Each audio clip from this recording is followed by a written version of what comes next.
The Karnataka High Court has termed as fictional the concerns raised by residents of Yelahanka's Kogilu Layout over the quality of the rehabilitation center provided after their houses were demolished. A division bench comprising Chief Justice Vibhu Bakru and Justice K.S. Hemaleka made the observation while hearing a public interest litigation filed by residents of Wasim Layout and Fakir Colony. The petitioners alleged that the demolition drive carried out on December 20th, 2025 violated Supreme Court guidelines and left several families homeless who had been living in the area for decades.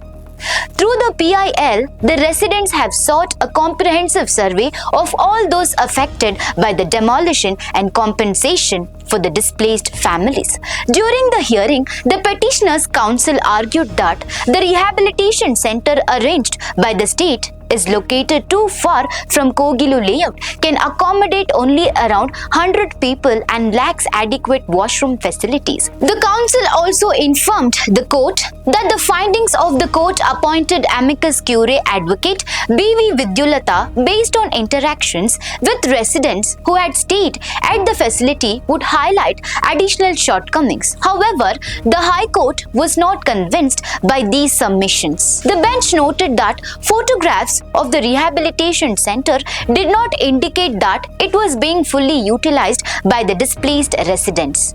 The judges observed that the facility has the capacity to accommodate around 130 people, contains a large number of mattresses, and appears to be a clean building. The bench further remarked that it may not be feasible for the authorities to establish a rehabilitation center close to Kogilu Layout. The court also indicated that the argument that the evicted residents would have no place to stay during the monsoon season was not supported by the material available before it. The matter was heard as part of the ongoing proceedings concerning the December 2025 demolition drive and the rehabilitation measures provided to the affected families. For more such updates, stay tuned to Daily Salar Digital.